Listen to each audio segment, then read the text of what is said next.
একটি জঙ্গলে একটি দুষ্টু শিয়াল এবং একটি ছোট্ট টুনি পাখি বসবাস করত। শিয়াল ছিল অনেক দুষ্টু। সে প্রতিবারই টুনির ছানাদের ধরে খেয়ে নিত।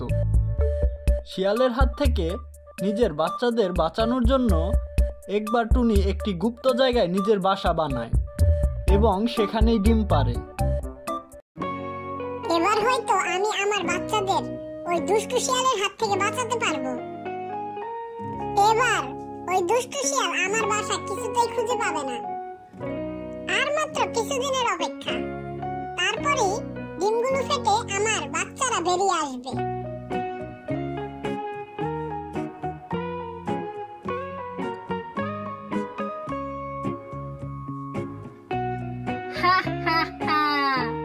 আর মাত্র কিছুদিনের অপেক্ষা, তারপরেই আমি টুনির ছানাদের আবার খেতে পারবো।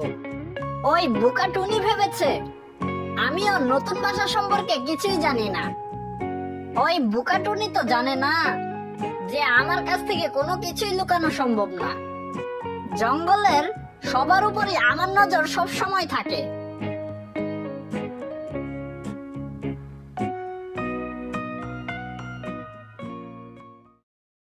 কিছুদিন পর টুনির ডিম থেকে দুটি ফুটফুটে ছানা বের হয়। টুনি তার ছানাদের সাথে খেলছিল।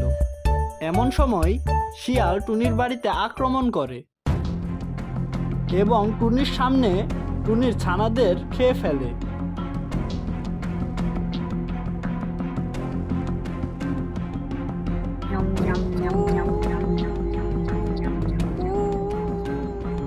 কিরে টুনি, কি ভেবেছিলি আমার হাত থেকে তোর ছানাদের বাঁচাতে পারবি? কখনোই না। হা হা হা।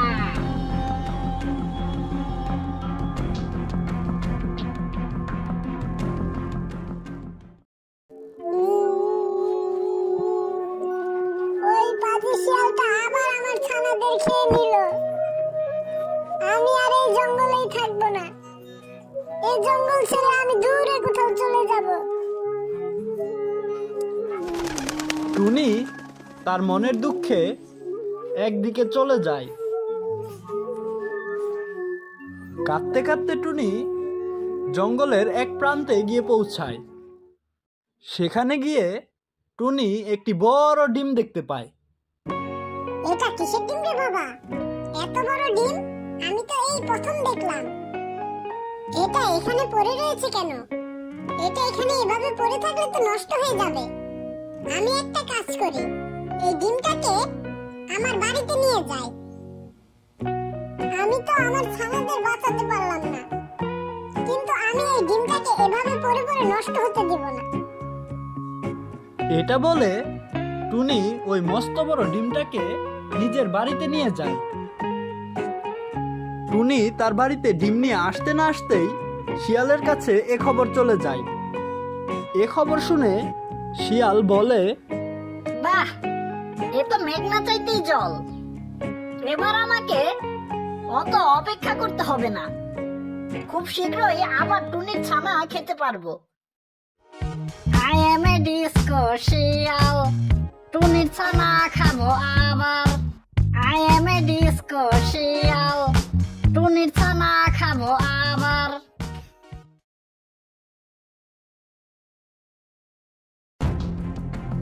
কিছুদিন পর ওই বড় ডিমটি ফেটে একটি ডাইনির ছানা বেরিয়ে আসে। এটা দেখে টুনি অবাক হয়ে যায় এবং ভয় পেতে থাকে। ডাইনিটি টুনিকে নিজের মা মনে করে। আমি তোমার মা নই, আমি তোমাকে জঙ্গলের মাঝে পেয়েছিলাম। তুমি আমার জীবন বাঁচিয়েছো, এই কারণে তুমি আমার মা। তুমি যদি ওই ডিমটাকে ওই জঙ্গল থেকে নিয়ে না আসতে, তাহলে বনের অন্যান্য পশুরা ওই ডিমকে খেয়ে ফেলতো, অথবা ওইখানে পড়ে থেকে ডিমটি নষ্ট হয়ে যেত। আচ্ছা ঠিক আছে, এখন থেকে আমি তোমার মা।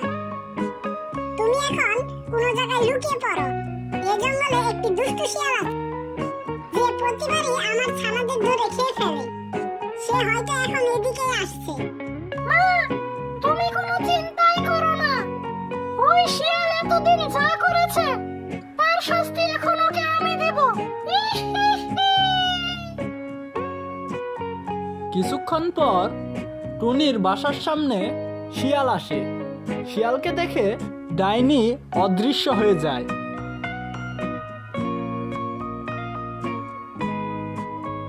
কিরে টনি, শুনলাম কিছুদিন আগে নাকি তুই একটা বড় ডিম পেয়েছিস।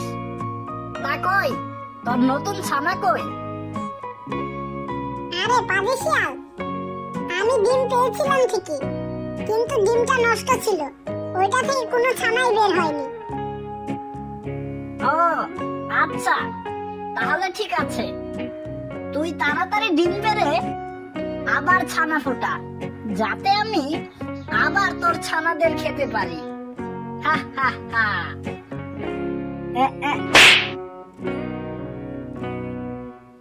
আরে বাবা রে, গেল রে, আমার হাড়গোড় সব ভেঙে গেল। এই পাথরটা এখানে কিভাবে এলো? পরের বার থেকে সাবধানে চলাচল করতে হবে। এটা বলে শিয়াল সেখান থেকে চলে যায়। শিয়াল চলে যাওয়ার পর ডাইনি আবার আসে এবং সে টুনিকে বলে, হ্যাঁ, এখন থেকে শিয়াল আর শান্তিতে থাকতে পারবে না, আমি ওর চোখের ঘুম কেড়ে নিব।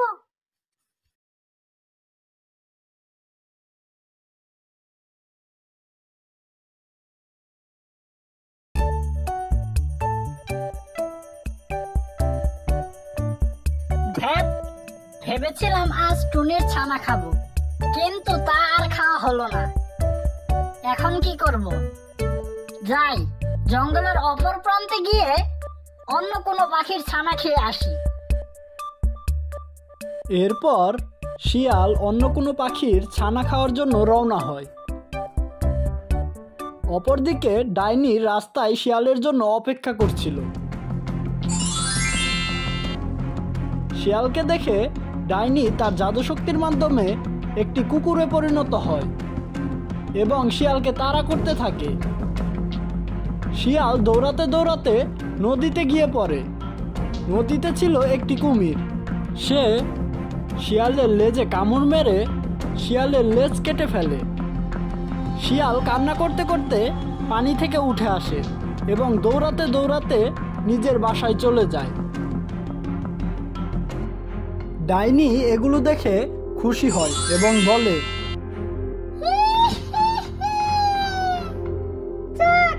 শিয়াল তার উচিত শিক্ষা পেয়েছে।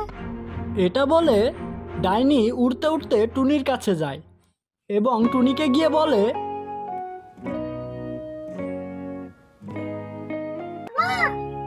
আমি শিয়ালকে ওর উচিত শিক্ষা দিয়ে এসেছি। কুমিরের কামড়ে ওর লেজ কাটা গেছে। এরপর থেকে ও আর কোনো পাখির ডিম খাওয়ার চেষ্টা করবে না। ডাইনির মুখে এ কথা শুনে টুনি নিশ্চিন্ত হয়। এর কিছুদিন পর টুনি আবার ডিম পেড়ে ছানা ফোটায়। টুনি এবং ডাইনি মনে করে শিয়াল আর কোনোদিন কারো ক্ষতি করবে না, কারো ছানা ধরে খাবে না। এটা ছিল তাদের একটি অনেক বড় ভুল ধারণা। একদিন ডাইনি টুনির ছানাদের জন্য খাবার জোগাড় করতে যায়। এমন সময় শিয়াল টুনির বাড়িতে আক্রমণ করে।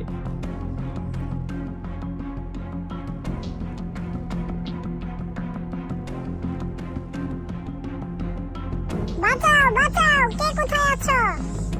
ওই পাজি শিয়াল আবার আমার বাচ্চাদের খেয়ে নিল।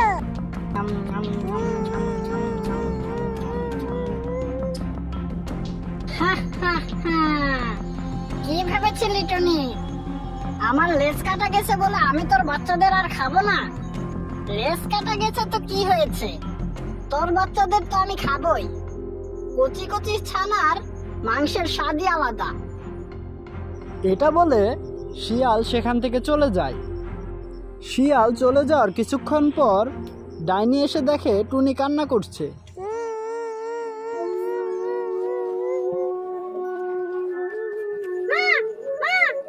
তুমি কান্না করছো কেন? আর বাসা ফাঁকা কেন? কই আমার ভাই বোনেরা কই? ওই পাজি শিয়াল আবার এসেছিল। ও আমার ছানাদের আবার খেয়ে নিয়েছে। এটা শুনে ডাইনি অনেক রেগে যায় এবং সে শিয়ালকে শাস্তি দেওয়ার জন্য শিয়ালের বাড়ির দিকে যাওয়া শুরু করে।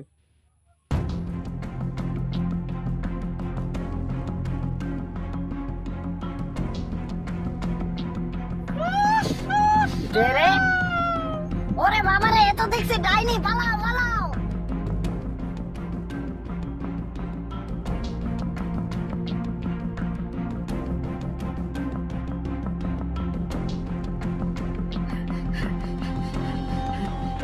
বাঁচাও বাঁচাও, কেউ আমাকে এই ডাইনির হাত থেকে বাঁচাও।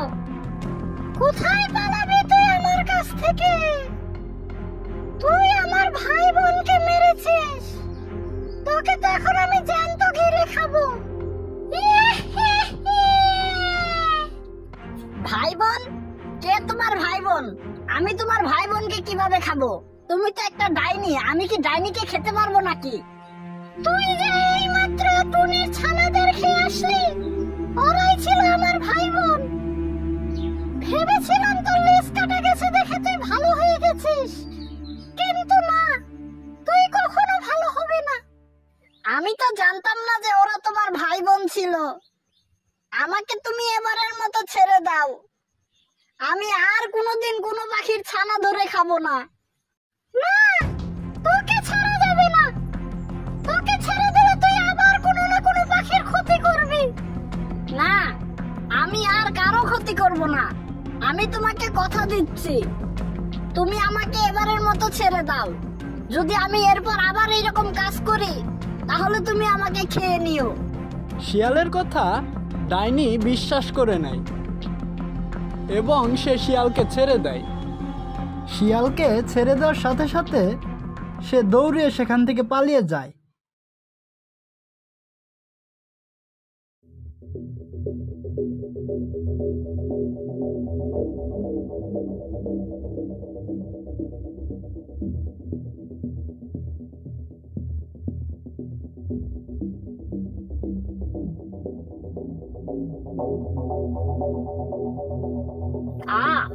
তাহলে এই ব্যাপার। ওই ডাইনির কারণে আজ আমি লেজ কাটা শিয়াল। ওই ডাইনিকে আমি ছাড়বো না। আমার লেজের প্রতিশোধ আমি ঠিকই নিব। এরপর শিয়াল তার জঙ্গল ছেড়ে অনেক দূরের জঙ্গলে যায় একটি উঝা শিয়াল আনার জন্য, যার সাহায্যে সে ডাইনিকে বন্দি করতে পারবে। শিয়াল যে উঝা শিয়ালের কাছে যায়, সে উঝা শিয়ালের নাম ছিল ভণ্ড।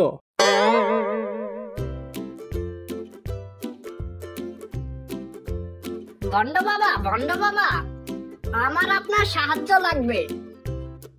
আমাদের জঙ্গলে একটি ডাইনি চলে এসেছে। ওই ডাইনির জ্বালায় আমি কোনো পাখির ডিম খেতে পারছি না। ওই ডাইনির কারণে আমার লেজ কাটা গেছে। বলিস কি রে শিয়াল, ওই ডাইনি তোর এই অবস্থা করেছে? আমার সাথে চল, আমি ওকে এখনই বোতলে ভরবো। এটা বলে উঝা এবং শিয়াল যায় ডাইনিকে বন্দি করতে।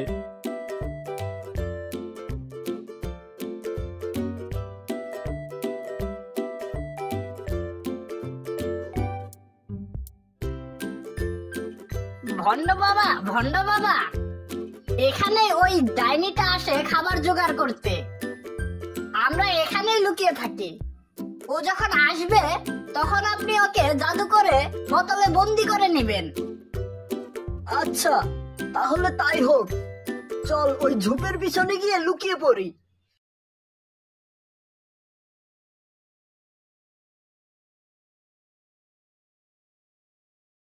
কিছুক্ষণ পর সেখানে ডাইনি আসে খাবার জোগাড় করতে। উঝা শিয়াল ডাইনির উপর জাদু করে ডাইনিকে একটি বোতলে বন্দি করে নেয়।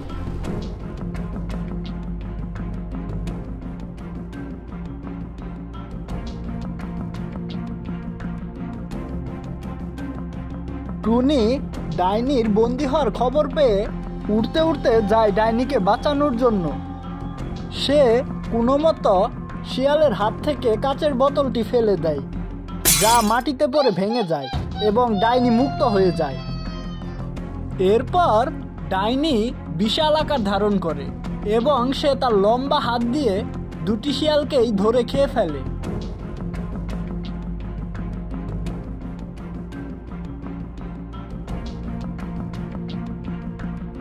এভাবেই ডাইনি শিয়ালকে তার উচিত শিক্ষা দেয়। শিয়ালের মৃত্যুর পর বনে শান্তি ফিরে আসে। পাখিদের মন থেকে শিয়ালের আতঙ্ক মুছে যায়।